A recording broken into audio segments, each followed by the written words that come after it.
खुल जाएंगे आपके सारे रास्ते, परीक्षा में सिलेक्शन ले तो सही, जीवन में सब होगा हासिल, तू सिलेक्शन की जिद पर अड़ तो सही।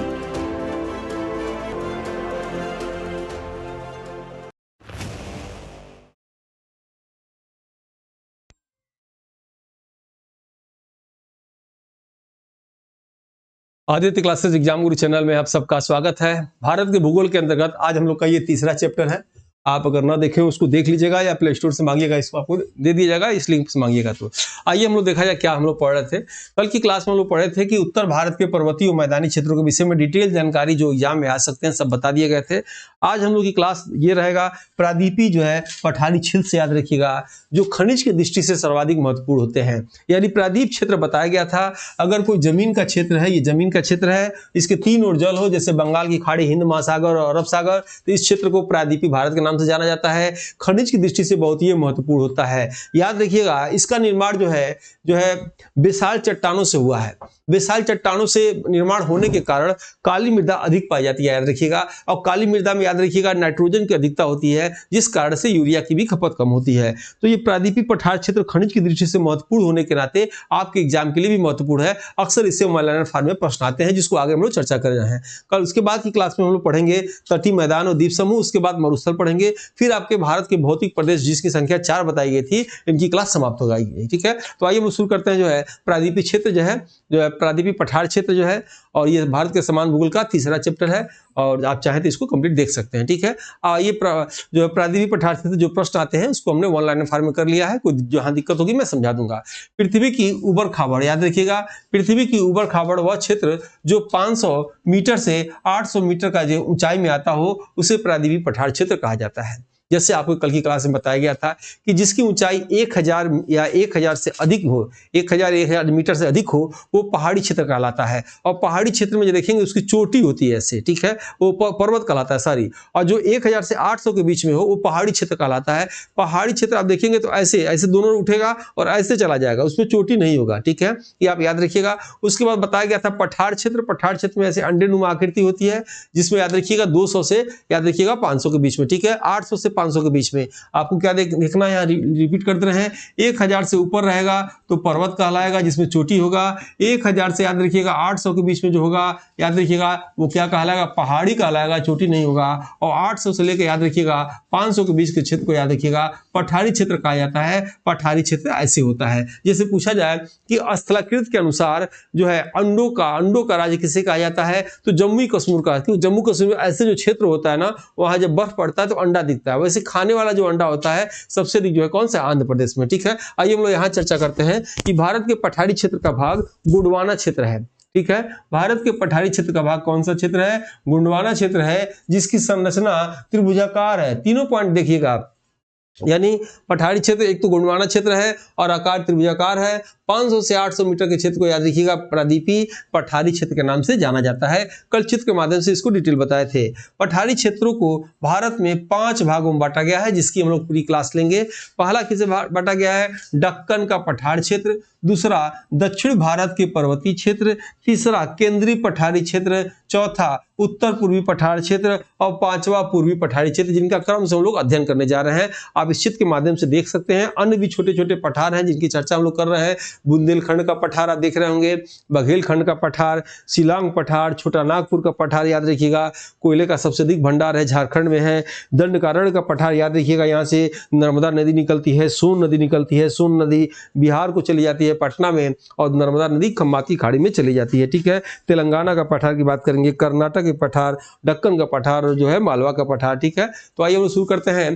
प्रादीपी पठार क्षेत्र से परीक्षा की दृष्टि से महत्वपूर्ण तथ्य निम्नलिखित है, जो अक्सर आपके एग्जाम में पूछे जाते हैं, याद रखिएगा। पहला पॉइंट है, दक्कन का पठार का आकार कैसा है, त्रिभुजाकार है, याद रखिएगा। कैसा है, त्रिभुजाकार है। दक्कन का पठार विशाल चट्टान का बना है, याद रखिएगा। विशाल चट्टान का बना होने के कारण याद रखिएगा काली मृदा पाई जाती है। आपको बताया गया था मिट्टी का निर्माण कैसे होता है, मिट्टी का निर्माण जो है चट्टानों से होता है। और जो है भारतीय कृषि अनुसंधान परिषद के अनुसार भारत में 8 तरह की मिट्टी पाई जाती है। और याद रखिएगा सबसे अधिक काली मिट्टी महाराष्ट्र में पाई जाती है। काली मिट्टी पर होने वाला फसल कौन सा है, कपास है, याद रखिएगा। कपास जो है, कपास अनुसंधान केंद्र कहाँ है, नागपुर में। ये सब प्रश्न आते हैं। जो है कपास याद रखिएगा तने से प्राप्त नहीं किया जा सकता, ये भी पीसीएस में प्रश्न आ चुका है, याद रखिए। तो नेक्स्ट है सीढ़ीनुमा आकृति को ट्रैप कहते हैं। आप सीढ़ीनुमा आकृति पहाड़ों पे देखते होंगे जिसमें लोग जो है खेती करते हैं, ठीक है, और बहुत छोटी छोटी खेती होती है और आराम से वो लोग एक दिन में कर लेते हैं, इसे ट्रैप कहा जाता है, ठीक है। दक्कन पठार के अंतर्गत कर्नाटक का पठार भी आता है और जिसका पूर्वी भाग मैसूर का पठार तथा पश्चिमी भाग जो है बाबा बुदन पर्वत के नाम से भी जाना जाता है। नेक्स्ट आप देखेंगे बाबा बुदन पर्वत धारवाड़ जिला, याद रखिएगा कई बार आ चुका है, धारवाड़ जिला कर्नाटक में है, जिसकी सबसे ऊंची चोटी कुद्रेमुख चोटी है जो लौह अयस्क के लिए प्रसिद्ध है। याद रखिएगा कई बार एग्जाम में आया है कि कॉफी का सबसे पहले रोपण कहाँ किया गया, तो कॉफी का सबसे पहले रोपण बाबा बुदन के पर्वत पे किया गया, याद रखिएगा, और ये कहाँ है, धारवाड़ जिला कर्नाटक में है। इसीलिए सबसे अधिक कॉफी कहाँ होता है, कर्नाटक में होता है, याद रखिएगा। अकेले जो है कॉफी पूरे भारत के राज्यों में जो है कर्नाटक में अधिक होता है। कर्नाटक में वैसे चंदन भी अधिक पाया जाता है, रेशम पाया जाता है, सोना अधिक खानों से, राचुरहट्टी कोलार के खानों से निकाला जाता है, इस चीज को याद रखिएगा, ठीक है। और इसमें जो है मक्का भी जो है कर्नाटक से अधिक हो गया है, ठीक है। नेक्स्ट इसमें देखेंगे दक्षिण भारत के पर्वतीय क्षेत्र के पालनी पर्वत तमिलनाडु, अन्नामलाई पर्वत केरल में, नीलगिरी पर्वत, काडीमाम पर्वत केरल तमिलनाडु की सीमा पर आता है। केंद्रीय पठारी क्षेत्र के अंतर्गत विंध्याचल का पठार, सतपुड़ा का पठार, बुंदेलखंड का पठार, मालवा का पठार, मेवाड़ का पठार आदि आता है, ठीक है। मध्य प्रदेश व छत्तीसगढ़ की सीमा पर अमरकंटक पठार है जिससे सतपुड़ा पर्वत श्रृंखला, नर्मदा नदी व सोन नदी निकलती है। अभी आपको हमने चर्चा भी किया इस चीज को, याद रखिएगा। अगर आपके एग्जाम में पूछ दे कि भारत का विभाजन उत्तरी भारत और दक्षिण भारत से कौन करता है, तो कई इसमें ऑप्शन सही हो सकते हैं। एक तो नर्मदा नदी से भी विभाजन कराया जाता है, कुछ भूगोलवेत्ता जो है नर्मदा नदी से कराते हैं, कुछ सतपुड़ा पर्वत से कराते हैं, याद रखिएगा, कुछ विंध्य पर्वत से कराते हैं।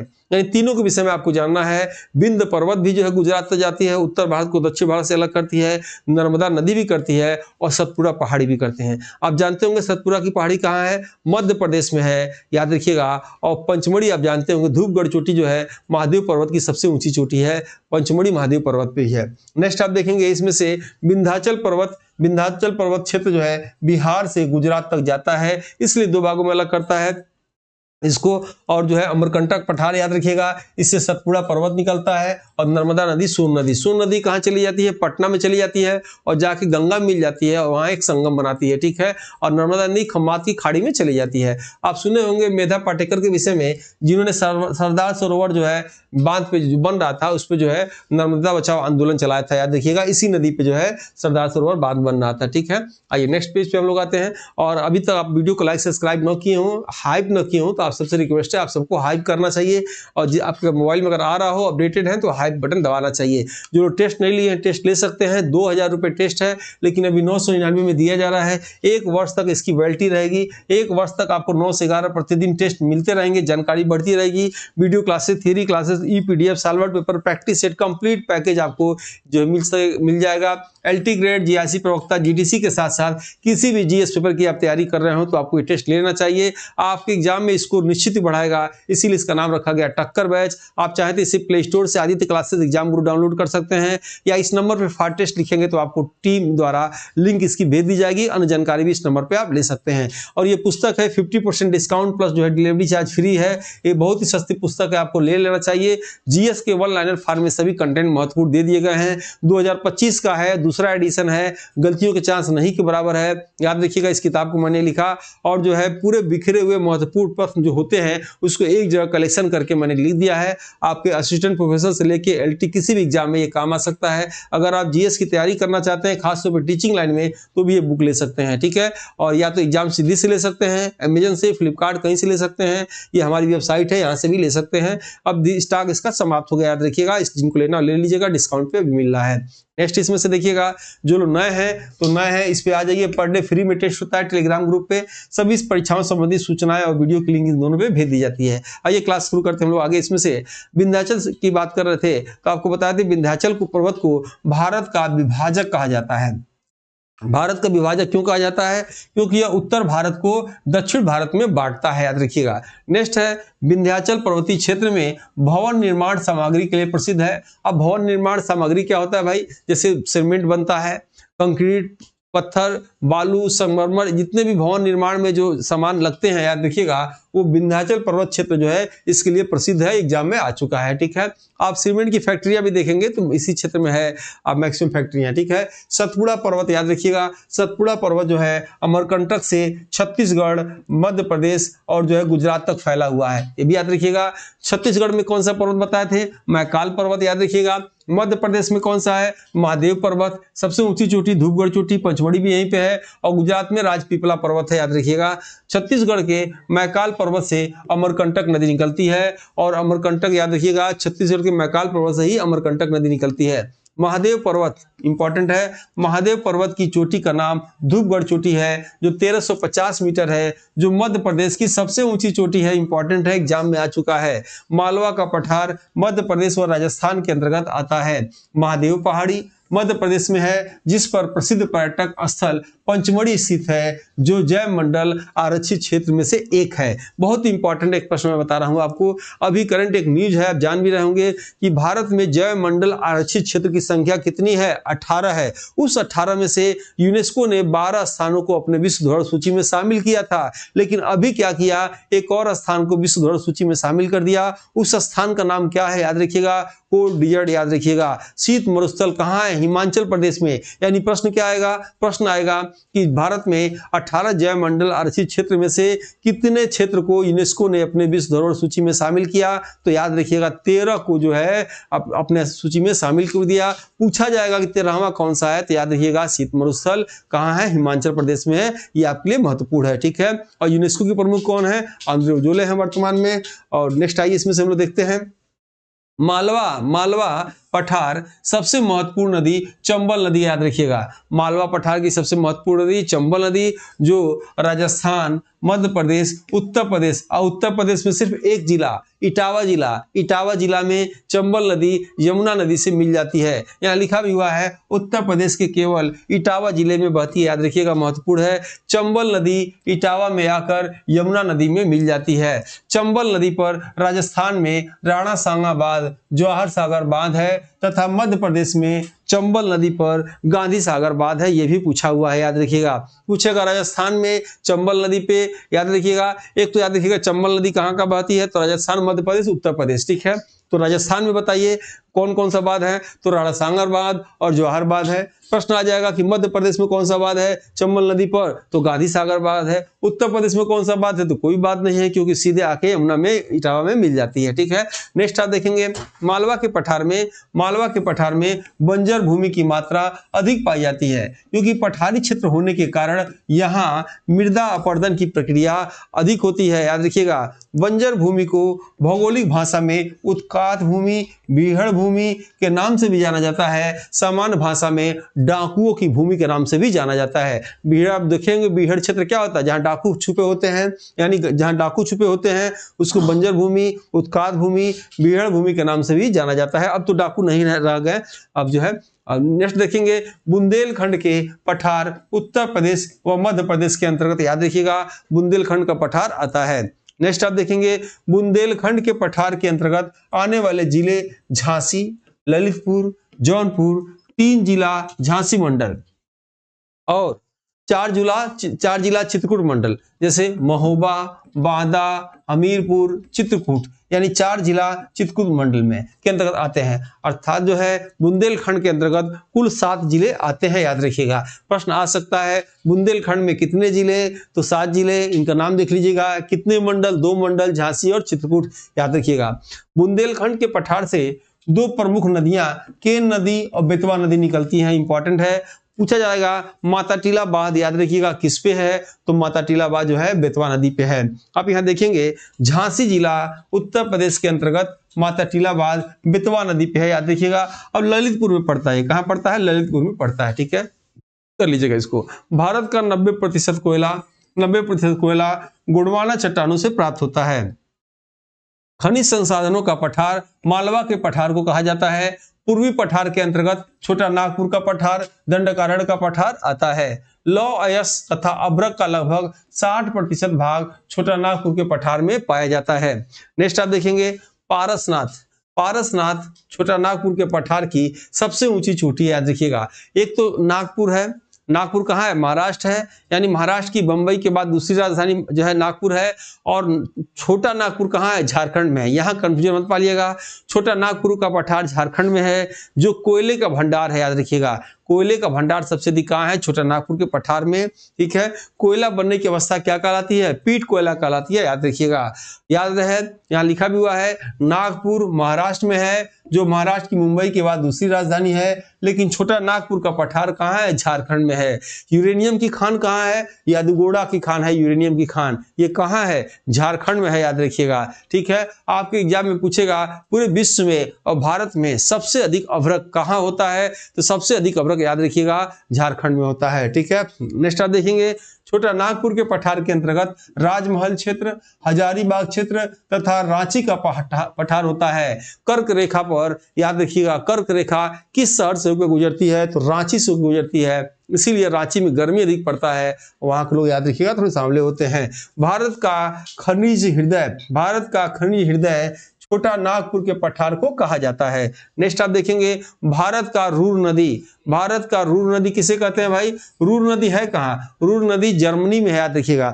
जर्मनी में होने के कारण इसमें एक तो कहा जाता है कि ये रूर नदी सबसे अधिक जीवाश्म लेके चलती है, कोयला लेके बहती है, इसलिए इसे रूर नदी के नाम से जाना जाता है। यहाँ आप देखेंगे, भारत का रूर नदी दामोदर नदी को कहा जाता है, और भारत का रूर क्षेत्र छोटा नागपुर के पठार को कहा जाता है।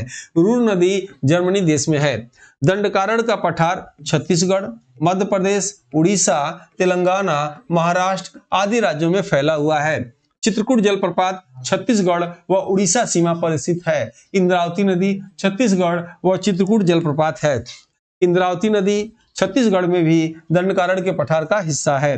दंडकारण्य पठार की सबसे ऊंची चोटी बैलाढिया है, याद रखिएगा, महत्वपूर्ण है।